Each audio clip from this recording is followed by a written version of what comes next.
Hello, welcome to the Joel Fleischman Happy Hour podcast, episode number 43. Welcome, welcome, welcome. We have Mr. Tim O'Brien from Tim O'Brien Homes. How are you doing today, Tim? Oh, wonderful, Joel. Pleasure to be here with you. That's great. So tradition is we always start with a cocktail. Tim has some water. We did do a little pre-conversation, but it is truly happy hour. Oh boy, of course. So What you got there? What style of beverage yeah, we always do besides? that. We do. We're sponsored by Amherst, Central Okay. Waters in Amherst. Yeah, great beer. Jason Blinker's part owner. Oh, Did you really? know that? Yeah. Yes. Actually, you know what I did? I remember him saying something Okay. about that. That's a great beer. I really do like that one. hmm That's awesome. This is the Doppelbock, which is the pilot series, which means it's not really out yet. So Jason gives us these. Oh, I think he just grabs beer from the back for the podcast. nice. This is called Doppelbock. But the one that I like is Hellas. Hellas. It's like a Okay. pilsner Pilsner. that they make, but it's very this Central Waters is really popular. It's one of the best top Yeah. microbrews in the state, from what I know. I'm more of an IPA guy. Okay, I like the hops. I like the hoppy beers. man, Uh, I can't do it. no, I know a lot of Do you have a people Central can. Waters? Well, you're such a trendsetter, so I'm not shocked at all. Yeah. What I don't what what do you drink? Do you ever do a Central Waters IPA, or what are your go-tos? I'm not. I know when we had the Better Business conference, the B4 conference, that there was some Central Waters beverages on site for one of the afternoon happy hours, and there was a good IPA, but I can't remember what it was. Most of what I get a lot of tips from our director of marketing, Ryan Hillgartner, is a huge Shout beer out to guy. Ryan. Hi, Ryan. Yeah. He loves his local breweries, his microbreweries, and Eagle Park has been a big one. And then what is it now? I think it's Phase 3. I think is it what it's called. But anyways, they're these great microbreweries. He has a really good flair for it and good taste for it. So usually I go based on his recommendations, and he's never failed me at this point. So Get a little it's six always pack to good. the lake and get Yeah, yourself hooked up. yeah, That's pretty yeah. cool. Hey, so so let's do a little intro here. Tim O'Brien Homes, Tim O'Brien, been a customer of Drexel. I was trying to think back. It was we bought Drexel. That was 2010. I don't know when you started, Yeah. but Yeah. it's been a long, long time, Tim, and I thank you for the business. One of our top 5 customers year over year. We really appreciate it. But a little bit, you want to get I didn't get a bio on you. I could do a little bio, probably what I know. But when did you start business? And it was June 4th of 2007. Okay, That's when so we officially became incorporated and opened up. And I think we started doing business with the Drexel team before we moved into our new office building that we're in now. So yeah, it was probably either late 2009, somewhere in 2009, but got pretty entrenched and going in 2010, and it's been a great partnership. yeah, you were like on level 3, right? Or third story build. You're like in a third story cubicle Oh, type yeah, it was atmosphere, like a well, lawyer's actually, office. It yeah, seemed no, like, or it it accounting was office. it was like that. It was totally like let's see who was in there. We had a wealth management company in there. We actually had a orthodontist in hmm there. But there was a lot of like financial wealth management, things like that. There was an attorney in there as well. And then there was us. And That was super um, intimidating. It was like what? It was like one of the first larger yeah. scale builders we had worked with, and I'm like, what am I coming into here? Yeah, Well, that's great. you guys always saw the conference room. You never saw my office. I never wanted to take you to my office because my office was a storage closet, because there Right. wasn't space. There wasn't any other office space left. And I planned on being out in the field the whole time. So that wasn't much of a big deal, but it was kind of odd coming into the office and going to this interior room. It almost felt like a panic room of some kind because, no windows, limited light, and I don't know. I kind of felt like maybe I needed to have some dry goods in there with me just in case something happened. But of course, you get out with your team, I'm sure. So a Oh little bit yeah, about a bio. So give me for those listening and watching in, sure. where'd you grow up? What's your background? How'd you get into construction? Sure. So I grew up in the Fox Cities, actually, Neenah, Menasha area. I went to Menasha High School. I moved. My dad was a history professor in the UW system, and we moved from Stevens Point to Menasha when I was about 6, and stayed there all the way up till I even through graduating college. Um, my my construction background has, since I was 14, I've always been involved in commercial contracting. I worked for a commercial plumber, rode my bike to the shop, started washing cars, then started getting more into some of the stuff with them inside the shop, like parts and things like that, just organizing things. And then I went to work for another commercial group, Oscar Bolt Construction, which is a general contractor headquartered in Appleton. And I Customer of Drexel's as well. okay. Still, yeah, So I worked for that group, knew Oscar, or got to know Oscar. He's just a wonderful individual, wonderful human being. Worked for them in high school, worked for them in the first couple years in college. And then when I went and did my master's program, I went back to work for them again. They had a project in Madison. Got in on the ground floor of that. There was a hospital, like a 6-story hospital building, and just a wonderful, great experience. Again, a great group. So I've always been geared towards commercial construction. And when I was doing my master's, my thesis, one of the things that I had to do was go interview some consultants, talk to some consultants. And one of the ones that I talked to was this value engineering specialist. And we were talking, and he just asked me, what do you really want to do? What are you interested in doing? I said, well, I really like homes. I really like residential construction. But where I grew up, in the Fox cities at that time, my idea of a home builder was truly a skilled craftsman, almost like this master craftsman, right? I've never built anything like that before. These guys are driving around. They're good, down to earth, salt of the earth type people that work really hard. And I've never really had that experience. So I always felt that if I'm going to do something in construction, it has to be commercial construction. It has to be like this big business. And so this gentleman opened up my eyes to this bigger, larger residential industry that exists outside of the state of Wisconsin, national public builders, building tens of thousands of homes a year and having some really good organizational structure. And I got excited about that. And, at the time, I made a choice to kind of go where my heart said I should go versus where my mind and all my education was telling me I should go, where my parents were telling me I should go, because I spent all this time in school. So I went to University of Wisconsin-Madison, go Badgers, and I had an undergrad in construction administration through a Bachelor of Arts program. That's the only construction program that they had at the time. And when I graduated in 1990, the commercial construction industry was in a recession, and Bolt wasn't hiring. That's where I wanted to go. There wasn't really anybody else but a local mom and pop GC firm, and I just didn't feel that was the right fit.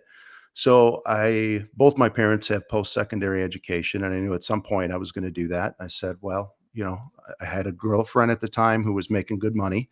And I thought, well, hey, maybe we can move in together and she can help support me and I can get my college loans and go to school. And that's what we did. And ultimately, to make that story short, I married her. So hi, Jane. Shout out to Jane. Shout out to Jane. But I went back and I had to go back and before I could get into their master's program, I had to go back and get an undergrad in civil engineering. So I had a year and a half of just core engineering courses, just solid, immersion in engineering and technical work. And so I did that. I got into the master's program, and my focus was my mom actually kind of exposed me to this when she worked for Kimberly-Clark. And at that time, this was in probably 87, they were going through a quality management program with Edwards Deming. Dr. Deming, one of the key founders of Total Quality Management. She turned me onto this book by a gentleman named Tom Peters, and it was called Thriving on Chaos. And that was my first kind of introduction to the principles of total quality management. And that just really got me excited. And so when I got into the master's program, I decided, hey, I'm not aware of anybody that's doing this in the construction industry. I want to go out there and learn more about it and how it could apply to the construction industry. And I did some case studies on university structures that had been built, research facilities, office and admin buildings, and just kind of talking to the quote unquote customers of those facilities to see how the process went. And during the course of that, I learned a tremendous amount about this internal customer supply relationship, the importance of having these and understanding really what the end user, how they're going to use their facility. And at that point in time, the state was more about just bring it in at the lowest cost possible. But what I found when you do that is you get facilities that just don't work. You get facilities that don't meet the needs of those who are using them, and that just resonated with me. And that's kind of what I've carried into our organization here. That's what I carried into all the other organizations I work for. My first job out of college was working for Pulte Homes. They were here in Milwaukee, and that gentleman I mentioned earlier, in the value engineering consultant, he's the one that opened the door for me to get a connection with Pulte. And it just so happened that they were just starting up in Milwaukee. It worked out great. Came and joined that operation. Loved working for that group, especially the group in the Metro Milwaukee area. But I got exposed to a lot of their national training programs. What I learned from Pulte was the importance of customer satisfaction, really measuring that data, and then building science. Those are two kind of the key critical things that I learned from them, and carried that with me into Tim O'Brien Homes. They decided to leave the market. I believe it was like 1998. I went to go work for another company called William Ryan Homes, worked for them for about 9 years. What I learned from them was operational discipline, really knowing your cost, understanding, your job cost, understanding how to properly budget, how to track your budget, just basically operational discipline. So I was able to take kind of all three of those, the customer sat piece, the building science, and the operational discipline, and other bits that are kind of culture related, things that I felt could be a detriment to culture, things that I felt enhance culture.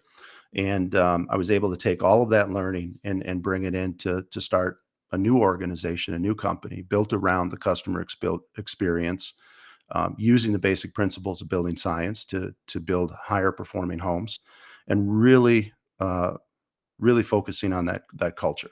That was one thing that was really important to me. And early on, we really defined what our core values were in our organization, that really kind of centered around the group of people that we want to hire that fit those values. And boy, it's been a great ride since. Awesome. Let's go present day.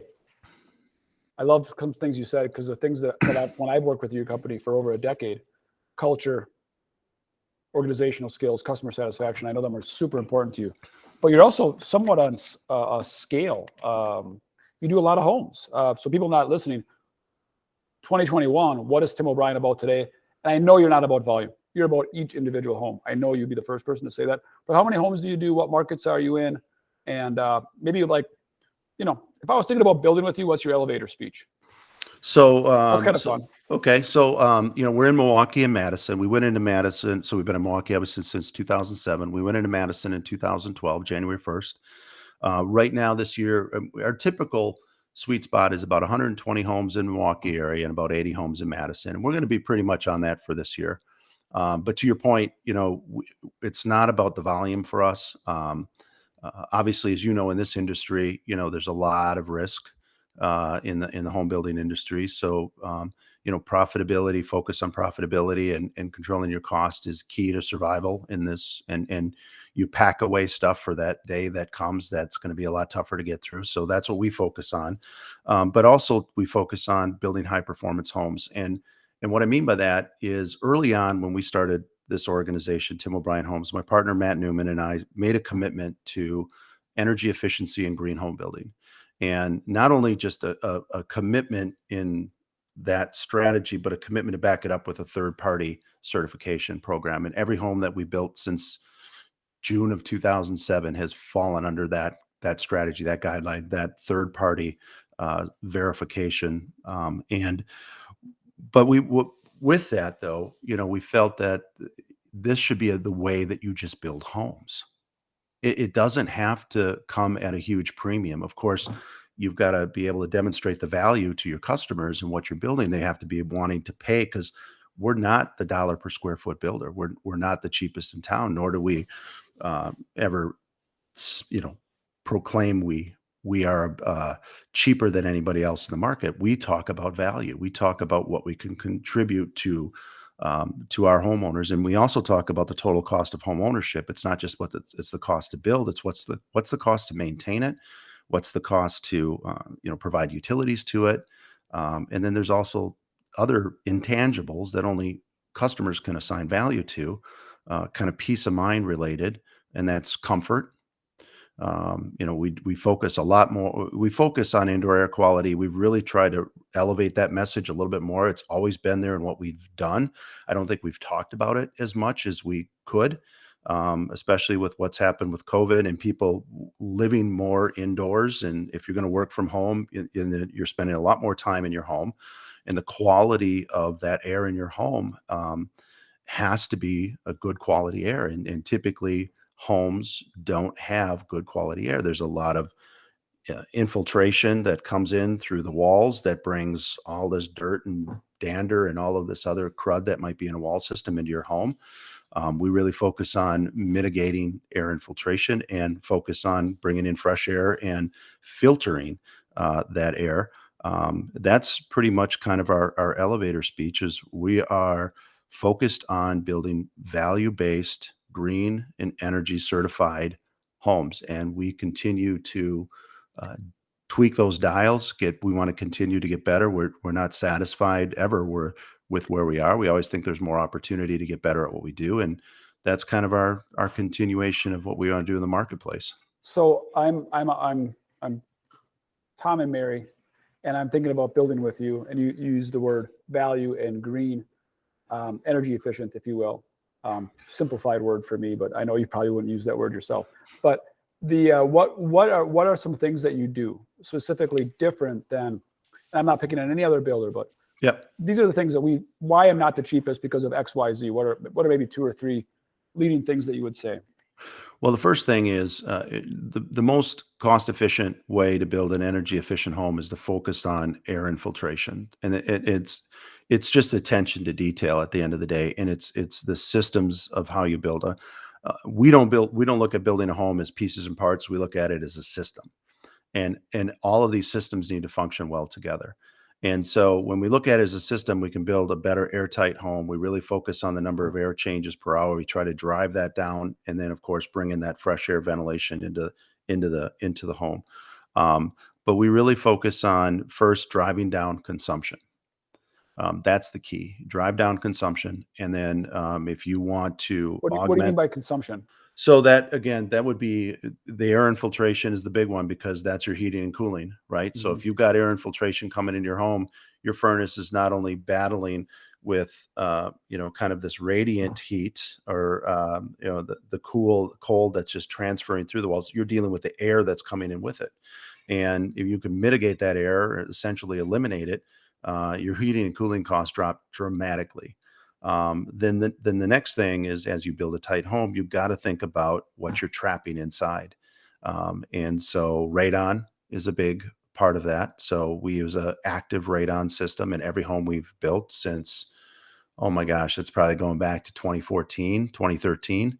And that's been a standard practice for us. We use a fresh air ventilation system, which is technically called an ERV, or an energy recovery ventilation system, but that's our fresh air system. That's the lungs of the home. And then we use high capture filtration. We have a big box media filter that goes into our furnace that captures 99.999% of stuff that flows through the HVAC system.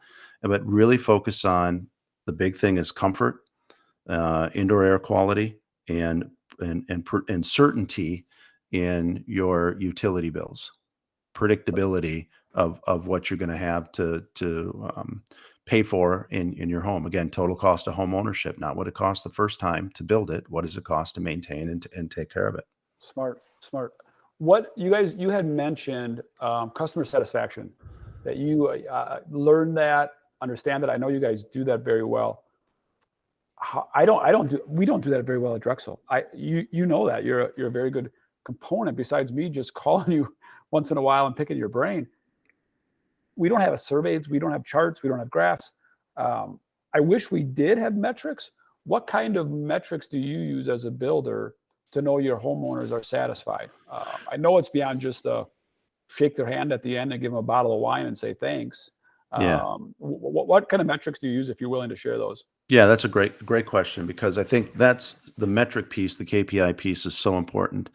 Um, you know, w- when I left Pulte Homes, I went to work for, William Ryan Homes, and they've adapted since then. But initially, it was like this 5 questions on a sheet of paper that you slide across the closing table to your customer, and they're looking you in the eye, you're looking them in the eye, and what we found is that they're not going to be really honest or authentic, because they don't want who wants to scream Yeah, and yell at you, in front of you, right? yeah, So I always believe that we need to have open and honest communication on that. We need a third party to perform it for us. So we use a company called Avid Ratings, and it just so happens they're out of the Madison. They're out of headquartered in Madison, but they're one of the largest residential customer surveying companies in North America. They do builders in Canada as well as even Australia. I found out the other day they're in Australia. But what we get from that is what I call the 3 Ps. We get to understand the people, the process, and the product. And so they'll rank a score on product. We have questions in there that relate to our process, how they flowed through the process, their experience. And then we have questions related to people. So responsiveness, care, availability, things like that. So those are the 3 Ps that we track. And what we survey them 3 times during their entire experience of with us, because as a builder, this customer relationship contractually lasts 18 to 24 months. I mean, it's a long time for a relationship based around a product. And so for us, we survey them when the house is close to drywall. It's called a process survey. It kind of gives us just a quick check-in, simple questions, and it gives us a feel. Hey, are we trending in the right direction, or is this thing already off the rails? We got to get it back on before we close. So that's our process survey. 30 days after they move in, we do a move-in survey, and then we do one on or about their 1-year anniversary of living in their home. So that's our warranty survey. And from each 3 of those surveys, we can slice and dice the data. It's incredible what Avid is able to do for us. We can see where we compare against, again, top performing builders across the country. Builders that subscribe to Avid Ratings or any other third party survey. These are people that care about customer satisfaction. they're already at the top level, right? Just because they track it. We track OTIF, right? On Yep. time and in full delivery service, scheduling, install and service, our outside. We track all that. Just by us tracking it, same as you, Tim, Yeah. it puts us in the top 20% as building materials in the country, maybe top 10%. So just tracking it correct. So you have to trick your brain that even if you're underperforming, you're still above performing, right? Yep. You can't improve what you don't measure, right? Yeah, Because if you there you don't know go. where you're at. And so, we can look at where we rank against the other builders in by each category. We can have conversations with our manufacturers about product. We could say, hey, look, your refrigerator, your stove, people love that, but the dishwasher, they just absolutely hate. Look at the scores, and then here are the comments. So if somebody has a bad score on a dishwasher, we can sort by who put that in, and we could look at comments. It's a great way for us to truly get better. We can sort it by our building professionals in the field. We can sort it by our new home sales professionals. We can sort it by all these different data points, and it really helps us get better at what we do. Actually, just an hour or so before I got on this call with you here, I was talking to one of our customers who did not have a great experience. And, based on the data that they were able to give us in the comments, which I appreciate, and they, of course, appreciate the fact that I read it and wanted to reach out to them to have a conversation about it. I now have an opportunity to provide training to one of our team members. I think he's a great team member. He's got a good head on his shoulders. He probably just needs some good training or more resources to do his job better. And then there's probably some process things in there for us to improve upon. So that's what I really like, is because our number one, well, I should say our top core value is delivering an extraordinary experience. And we have another metric that we use to define who we are, and it's called the key 3 uniques. And our number one unique for us is delivering that extraordinary experience. We believe that you can copy the products you put, other builders can copy products you can put in your house. They can copy how you build the systems that you put into your house, but they can't copy your people. They can't copy what your people can deliver in terms of an experience. And that gets back to the culture. And that gets back to some of the things, Joel, that, you and your organization do so well, is that culture piece. And people can feel that, if people really enjoy what they do and they're supported by the organization, given the right resources, given kudos and recognition for excelling, your customers feel that. They feel that sense of pride coming out of your teammates, out of your team members. And that's another thing that we use this Avid ratings for, is we have awards at the end of the year. And the top performers in each one of these categories, and we probably have about 10 categories, get recognized. And of course, when a great survey comes through, we, in our weekly huddle calls, I'll read through some of the survey comments, especially as it relates to an individual, and promote that to the group on the huddle call, which is our entire organization. And just, big round of applause and celebration for exhibiting our core values and delivering that extraordinary experience. That's great. Yeah, I had an opportunity to attend a couple of your awards things, and they're pretty extraordinary, honestly. And I remember being at something that you were talking about, and you had, in front of everybody, you said, "Hey, people build houses. You guys build our houses. We don't build our houses." Yeah, we don't build a thing. Right. You're all in this together. Yeah. You're all making us look good or bad, and it's ultimately about the Mr. and Mrs. Anderson, the end user. So that was pretty powerful to me. So that's great stuff. So I have 2 more questions. You're doing great. This is going so quick. I could have you on for like a Tim Ferriss 3-hour podcast, but I don't think anybody's going to listen to me talking. 2 more questions that I have for you. One, you're an organized guy. You're an organized company. You've alluded to that a few times. I know that. What does your week to week look like? And then I want to ask you after that, in the back of your brain, what's keeping you awake right now? But maybe what is, because we took a lot, you had us read, as a supplier, a vendor, a partner, supporter of Tim O'Brien Homes. We read the book Traction and worked with you on a lot of traction stuff. That was 5 years ago already, maybe? Is that right? Yeah, that sounds about right. So pandemic hits, whatever. I'm like, we got to get this ramped up. We got to figure out, I can't just run around with the chicken with the head cut off. And so we started doing we read Traction together, started doing our tacticals, the rock, implemented a lot of things that you guys have been doing for years and years. And it has become a game changer for time management, yes, anxiety, stress, and actually getting things done. Mm-hmm. Otherwise, it was 27 phone calls to move it an inch. And then I still missed 3 phone calls, and then they all circle back to maybe get somewhere. I thank you so much for that, Tim, because I don't think we'd be there without you doing Traction. It's really saved my life from working. I was doing 350 emails a day, 7 days a week at one point. To doing Tractions and actually, hey, 3 o'clock, I can do a podcast. I'm having a beer. I'm not that stressed out. Honestly, like for real. I'm not going to go back and do 30 emails before I shut this down. But so what's your week look like? And what's keeping you awake at night ultimately? So my week, I mean, I'm really, I feel I'm disciplined in time blocking my week to provide predictability to me, provide predictability to my team. So, I have certain days of the week I'm where going to stop on that. Yeah, I think that's a key thing that you alluded to. If that's okay, I can interrupt you. no, go ahead. That predictability I talk about a lot as well. That's creating good habits. I always say it's like coming home in your house and just throwing the keys wherever you want every time you come home. And then Right. taking your phone and throwing it every time. Well, I don't have time to put it in the same spot. You know how much stress that would be? Yeah. So we do that with time management skills. We just go, well, whatever comes up, I'm just putting out fires. I just show up to work on Tuesday and things happen. Well, you don't have that discipline habit, but that predictability caused your brain to go to another level. You're not running with this monkey brain, I call it. Go ahead. Sorry. Keep going. So what I relate that to is I try to automate as much as I can in my life. What I mean by that is if I know my actions of what I do, I don't have to think about them. They're predictable. They're certain. I can always know where to go get my keys. I can always know where to go get my phone, in your example that you use. Anything that I can automate and make more predictable for myself allows me greater bandwidth to focus on more important things and to deal with some of the urgent things that pop up. Does your family think you're really anal then?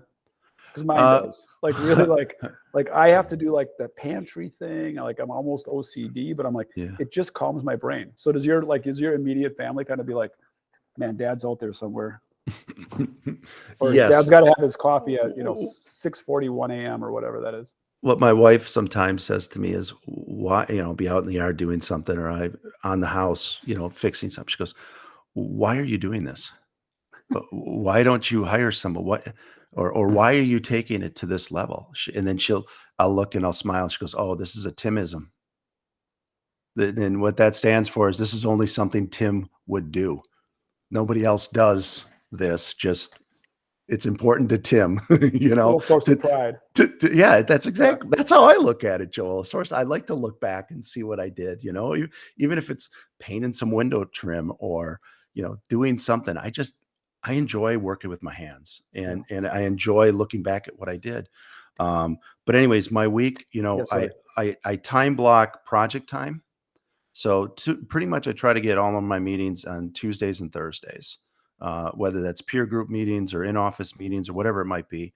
And then I usually try to leave my And Monday. they're all the same times with the same They're all the team. same. Right. Right. And then I usually leave my Mondays partially open, if not mostly open, and my Wednesday afternoons and my Fridays pretty much a flex day. So I can work on projects or anything that I want to work on, anything that I feel drives the company forward, or anything that I need to do as a business owner to run my business. And then that way, it's not like I'm trying to fight it in between meetings. I'm like, okay, these are my meeting days. And that's what these days are going to stay. And the other thing in my, so, you have like you said, the traction meetings are pretty much it, but also in that Tuesday, Thursday are my one-on-ones with my team leaders, and others that I have one-on-ones in the company with. And these are just, organized check-ins, with an agenda. And it's an opportunity for me to coach and help support. I mean, the meetings aren't reporting meetings. They shouldn't be reporting meetings. We do that in traction. We do that in other areas of the company, but these are really like kind of big picture things, what you're working on, what you're struggling with. I want them to bring issues or content to the meeting. And I think that's most important. Some people, we meet with once every other week. Some people I meet with once a week. It depends really on what they want to talk about. But really, my week is obviously working with the team to run an organization, but there to support the team. I am, I provide.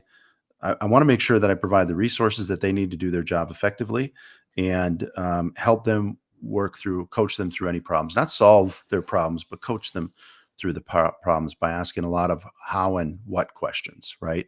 That really helps to kind of get people to start thinking about how they can solve things on their own. So that's pretty much my week. Do you find recently I have found it, at least, but do you find that, maybe I'm speaking for you, do you find the older that you're getting, or the wiser, the more coaching, the less solving you're doing, but also the more, I feel more confident in my coaching. Does that make sense? Yeah, with the wisdom. Is that what that is? Yeah. Wisdom and experience, and surrounding yourselves with other good coaches. I mean, I've got a lot of great people that I work with, that I get coaching from, and it helped me to become a better coach. I'm an avid reader, so I saw this shirt the other day, and I'm going to get one. I'm going to get one printed. But this guy was wearing his shirt, and right on the front of the shirt it said "Student for Life." Oh, that's good. Student for life. And I'm thinking that is it. Those three words, student for life. And that's what we should be about as individuals. We got to continue to grow and just not stay in the same spot. That's where, life starts to get stagnant, and you start to get stale, and you start to feel, bad about what you're doing or what you're not doing. I think just continue to grow, Good is book you read important. lately? Actually, the one I just finished reading is called Why We Sleep. Why We Sleep, Unlocking the Power of Sleep and Dreams. There's a tremendous amount of health related things. Paperback guy. Yeah, I do listen to Audible, but if I really like something, if I listen to something on Audible, I really like it, I'm going to go get the book because I don't know if you could see this, but I'm a Kindle guy. I dog ear pages. Oh, you do. I You know. I screenshot the Kindle is what I do. Is that what you do? Yeah. But that book talks about just, the importance of sleep and what happens when we don't get it. It goes through a whole history of, illnesses related to not sleeping well, and how sleeping well makes you a higher performance as a professional and as a dad, as a sibling, as a spouse, Human. just as a human, and all the health effects. And it was a great book. It was recommended to me by a gentleman who reads a lot, and usually when he recommends something, I go get it. But yeah, Why We Sleep. The other one, when you're an avid reader like you and I, it's Yeah. actually a burden because people recommend you like 2 books a day, and they're like, "Did you read that one yet?" I'm like, Yeah, "I'm yeah. 60 Add it to your deep." list. Yeah, Right. I'm like, "Oh, You no." got to add that one to your list. Yeah. Right. I just read a book by Naval Radelsky or something. Okay. Silicone guy. Okay. Fantastic book. Very, very, very smart guy. Very much related to just how to be leadership, what he went through, what he understood, but very philosophical. Yeah. Very deep as far as just kind of the meaning of life kind of thing and how he did it. He came from India in a caste system, so deep down India, and just basically read his way to Seattle, and then became an angel investor and how that all worked. So interesting dude, and how he can perceive things. So many great stories out there, right? Oh, that's my favorite. Yeah. My favorite is finding a good biography. I think that's my genre of choice currently. So for Oh, sure. that's cool. You had asked, the other question you would ask is what keeps me up at night. Honestly, not your heel. Tim has a broken heel, yeah, everybody, so not my fact that I got to sleep on my back with my foot in the air. No, not that. Yeah. But what does You're reading a book on sleeping well, so Yeah. this is like a total loaded question. I can tell your brain's not working right. Like, no, that's not how I sleep anymore. But okay, so what are you working on internally as a company? That's a better question. So, the things, actually what I'm focusing on right now is our team's health. And what I mean by that is, we have a lot going on in our world with COVID, and a lot of uncertainty that people have about that. Still, all of last year was a huge amount of stress for our team and for everybody, right? And now in our industry, and it's not just our industry, it's other industries as well. The supply chain issue is very highly anxiety creating for us and our team. Everybody on our team is impacted by it in one way or another.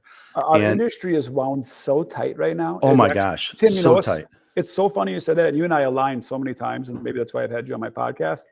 It's the number one thing I'm working on right now. If I can get for our company, specifically what we call our quarterbacks or outside salespeople, they have to have a lot less accounts through the course of the years.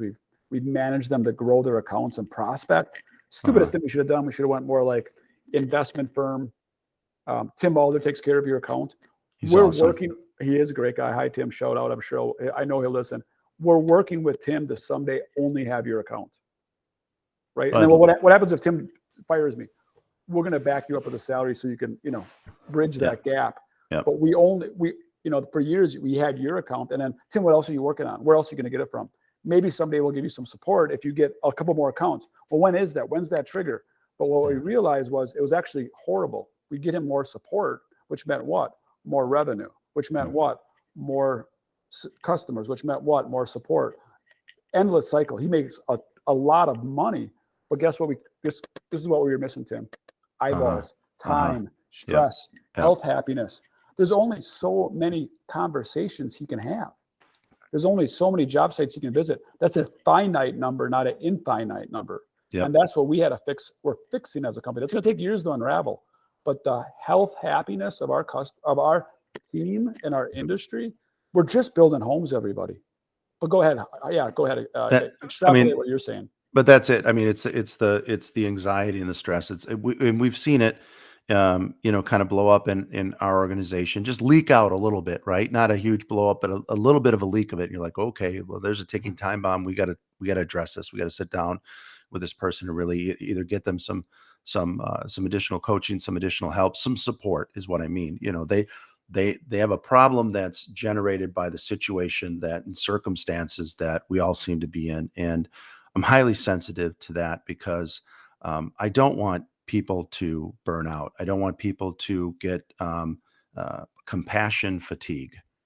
I don't want them to lose their passion for what they do because they keep giving so much to it, and they don't feel they're getting anything back in return in terms of dealing with a customer's upset that they're going to miss Thanksgiving in their home or Christmas in their home, and that's a lot of weight on that individual's shoulders. And one of the things that we've been talking about is really making sure that we are having these check-in with our team more often and really asking questions. Hey, how are you doing? How you feeling? How's it going out there? What can we do to help you? Tim, you know what I learned? I just read that somewhere. The best way to do it, obviously eye contact. Say it twice. So how are you doing? And they'll go, fine. And then actually stop and go, no. Honestly, how are you doing? And people will tear up. They choke up, especially now with the anxiety, right? Like they don't want to talk about it. The worst thing is we have Caitlin Stahl. Hi, Caitlin, everybody. The girls around here, I pick on them all the time. They always say they're fine. I'm like, I'm gonna get you t-shirts made. I'm fine. And on the backside, your head's gonna get blown off, right?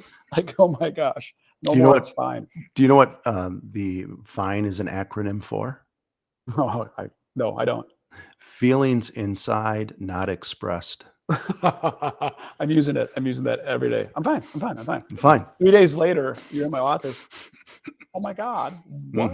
I thought you were fine. And I lack empathy, so God didn't give me that patient empathy thing. But yeah, I just did a Facebook post on it today. Patience, communication, and wasn't persistent. Patience, communication, wasn't profitability either. But with the supply chain, it really is patience, communication. Planning, obviously. Yeah. Organize. We've just expanded. Our warehouse has taken a larger line of credit at the bank. Order everything, and I know you guys do, but we're telling all builders, a time of contract or whatever project you're working on, order everything. We'll store it. Let's take, because what the problems are beyond the initial orders, the back orders, of course. So we want to order it, bring it in, deal with the back orders internally, and then the subcontractors on site, the builder on site never has to worry about that. They don't touch it. But we need that so far down the road. It's unbelievable. It's unbelievable. And I think I'm predicting, you're a good predictor. I'm predicting this is just the start of what's going to happen in 2022, potentially 2023. I agree. As far as supply chain. I agree. It's going to get worse before it gets better. No doubt. No doubt. But that's the thing that kind of gnaws at me is just, I want people to be fulfilled in what they do. And I don't want them to get, burnout. Burnout is something that happens over a longer period of time, but compassion fatigue, losing passion for what you do can happen so quickly. The good news about it, though, is that's something that can recover much quicker as well. But you got to be aware of it. You got to work to identify it. I think they go hand in hand. I think the great people that you hire, good people that we hire, hopefully, I think the compassion fatigue actually gives them the burnout because they're good people. They don't want to be burned out, or they don't want to have compassion fatigue. They don't want to be that stressed. They don't want to bite off somebody's head on an email. They don't want to chew out somebody on the job site. That's not what they want to do. It's not what they want to do. So then when they do it, it actually snowballs on them because then they feel bad, but they don't know how to recover. But then they have to go to the next phone call, and then they have to go to the next issue, and they don't even have time to process what just happened emotionally. And before I know it, and I'm sure you have done, I haven't seen a team member in a month, and I see him, and I'm like, dude, you're not in a good spot. And they're like, what? I'm like, I can tell, man. You're taking a guy sends you a very nice purchase order of a home. Yep, KKK got it. Yep. Like, dude, that was like, did you talk to the guy? Yeah. He knows we're good. Like, what? He knows we're good. Like, well, no, I told the guy I can't do it. I can't do everything. I'm like, where did we get to this point as an industry? And again, I feel we got to get out of that. And, our mission to supply happiness is like internally first. And then, if you're not happy inside, you're not happy outside.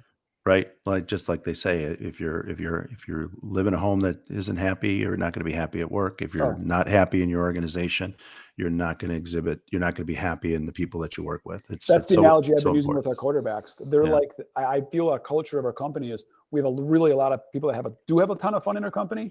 And then we have these stressed out quarterbacks that are like the angry dad, right? We're all playing in the basement, like, hey.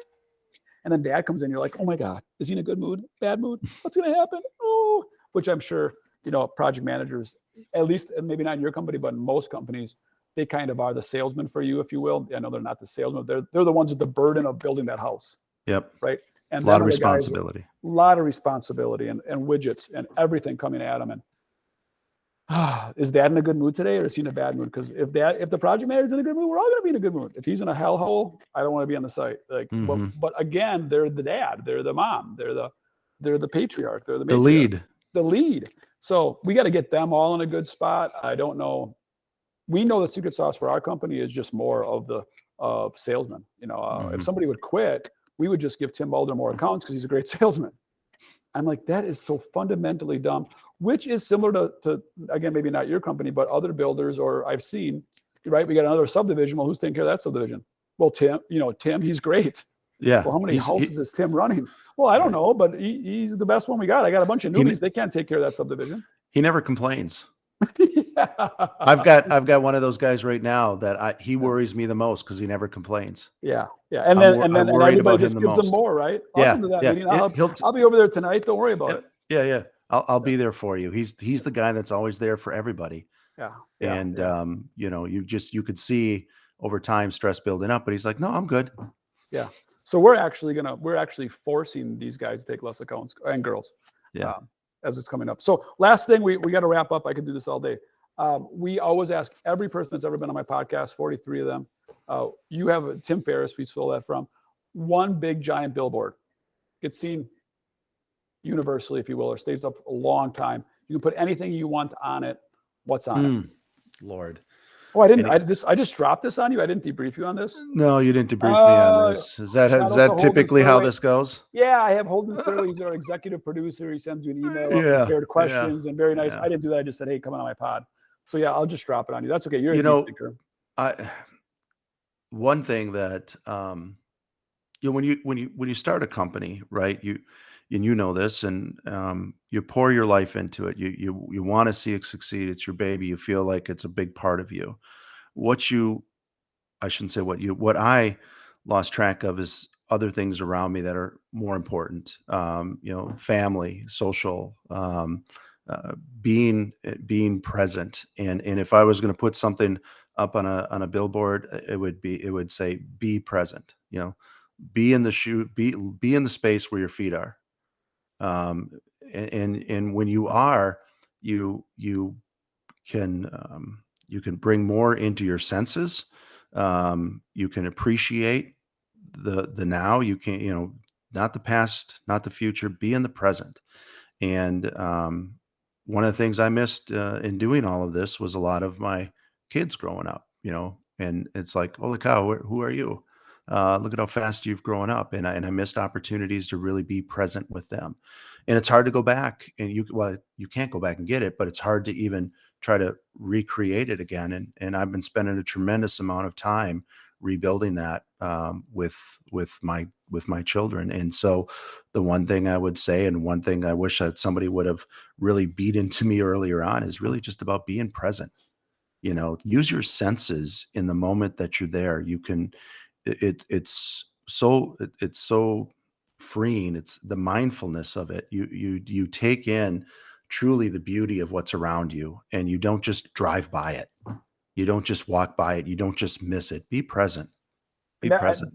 I read Marcus Aurelius and the Roman emperors from thousands of years ago. They say the same thing, but our society has made it. Yeah, it's hard. In our lifetimes, 1990 graduate, 1996 graduate from college, we at least didn't have this.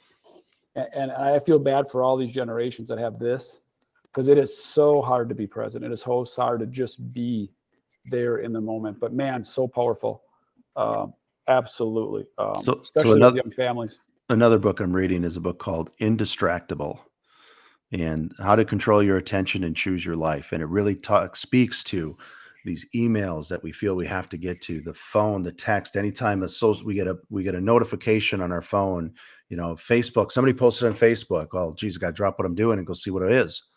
It's the dopamine drip. It is. It is That's what literally it is. not much Dopamine different drip. than, I'm Yep. sure the book's saying the same thing. Yep. It's not much different than cocaine, heroin, It's an porn addiction. addiction, Sure. alcohol. You have to get the hit.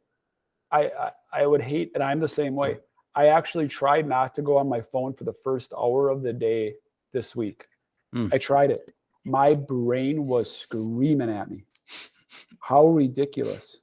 I mean, I literally looked at it right before I went to bed. It's 4:30 a.m. Nothing happened in the last 6 hours, I'm sure. Yeah. Right. And I just said, okay, for an hour, I'm just not going to look at my phone. And I could barely do it. It was so sad. So sad. It can be unnerving. There's out of this book, they have this app that you can subscribe to, and again, right, an app that isn't that diving you back into. Yeah. But the concept is you can build trees, but it requires you to be off your phone for at least an hour. And if you go on your phone before the hour is up, you kill your trees. I love it. I gotta text me that app after we're done if you could. Okay, I will. You know what they should do is money, because I'm a money guy. I'm not a money guy that I like money to spend it. I just like to play the game, right? Like to me, it's just like playing Life or Monopoly. Like it's just fun. Like you should earn credits at least for something. Yeah, but I think and then you should pay in if you get on, and that's where the currency comes from. That's maybe something you and I should get into. That's good. Yeah, I think that's the biggest thing is for me. That billboard is just be present, look around you, absorb what's going on in your world. There's so much beauty out there. And for me, I drove by that beauty for so many years, never really appreciate it, never really took it in. Those are things you can't get back. So that would be it for me. I mean, put me on the spot. That's what I'd say. You know what I've been really intrigued by probably the last 6 months to a year is sunrises. And I'm an early guy. Yeah. So I know you're a little later guy. You're probably No, I'm a sunrise guy. Are you? Which yeah. Which side of the lake do you live on? Do you live on the west side? Well, Do you I live see on sunrise? I do from my study. So like where I'm at right now, I got the sunrise right out my front here. And then I've got the sunset on the back corner. So we've kind of got this northwest, southeast, front is kind of southeast, rear is kind of northwest. So I get them both. But I've converted myself over the last 4 years and to be more of a morning person. I got away from being the night owl because again, just think it's a more healthier way for me to start my day because I got true time to myself before somebody else wants to grab it. I think it's super powerful to get up early. But I was going to say with the sunrise thing is I love sunrises and sunsets when I'm on vacation. But I've realized in the last year, they're exactly the same when you're not on vacation. Are they exactly the same? Nothing changes. Is that crazy? Like I can really actually enjoy that on a Tuesday. Even though year round, I don't have. You don't have to wait. You don't have to wait. But you got to see it. You got to be present. You got to see it. You can't be screaming somewhere. Tim, I thank you for coming on. I really appreciate it, buddy, and thanks for all you've done for Drexel. Yeah, my pleasure. Super big part of what you guys do. All right, thanks, buddy. We appreciate you. All right, yeah, same, absolutely. Take care. We appreciate you. God bless, man. Love you, man. See ya. See ya. If I can hit stop record at some point, that'll be recorded. Thanks That was fun. Thanks for tuning in, everybody. That was great.